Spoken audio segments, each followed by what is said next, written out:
The reason we're failing at consistently doing market updates is because there's not a general framework that everybody uses. I'm Isaac Guzman, and I want to reach out to you and give you the formula for how to do a monthly market update or weekly market update for your farm, for your sphere, for Facebook, all the socials. And there's actually a really simple formula that, when followed, enables you to get a market update out there quick. You don't even have to do many takes. It's a really simple formula. So let me walk you through it. Step one in a market update is understanding that there are a ton of stats, and there's only a few that actually matter. And so here's the thing, the few that actually matter are the ones that affect the audience that you're sending the market update to. And so effectively it's buyers, sellers, and investors, right? Homeowners, people that want to be homeowners, or people that are investing in the real estate industry. And so there are some basics that we all know we should have in our market updates. So for example, here are the key things. Homes sold in the last X amount of time, whether it's month or week, and I highly recommend monthly just because you can get better data. So homes sold in the last month, okay? In the last 30 days, we sold X amount of homes. New homes listed in the same time frame in the last 30 days. Interest rates, where they're at today, okay? And also number of homes pending on the market. And then lastly is the months of inventory or days on market, whichever one makes sense for you. I like days on market. It's a little bit easier for people to understand without having to give a description or a breakdown. And so here's the actual formula for presenting it. Now, a lot of times what people do is they go, here's all the information. Let me know if you have any questions. The reality is people don't care that much about the statistics themselves. They actually care more about how the statistics affect them. And so here is the recipe. What you do is you give the statistic, and then you give them a statistic on how that relates to the same time last year, or how it relates to the previous month. And so it could look something like this. So we sold 313 homes in the last 30 days here in Chula Vista, California. Now that compares to the same time frame last year of 428 homes, and that is a difference of blank percent. Okay, that's the first step. You're going to present the current stat, you're going to compare it to the same time last year, or it might sound like, hey, in the month of May, we sold 338 homes in the city of Chula Vista, and in the month of April, we actually sold 296, and that's an increase of blank percent.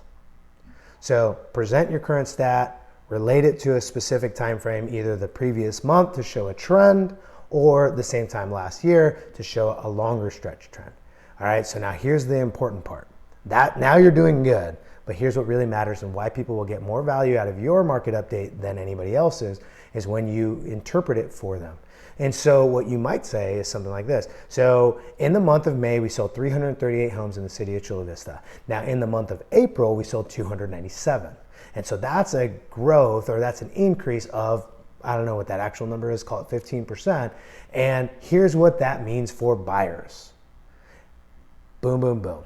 And then you could say, and here's what that means for sellers or homeowners. I don't like actually saying sellers, say homeowners over sellers, because not everybody's a seller. So as soon as you say, here's what that means for sellers, anybody who wasn't actively thinking about selling or isn't like actively putting their house on the market, they might tune out because you're saying that's not for me.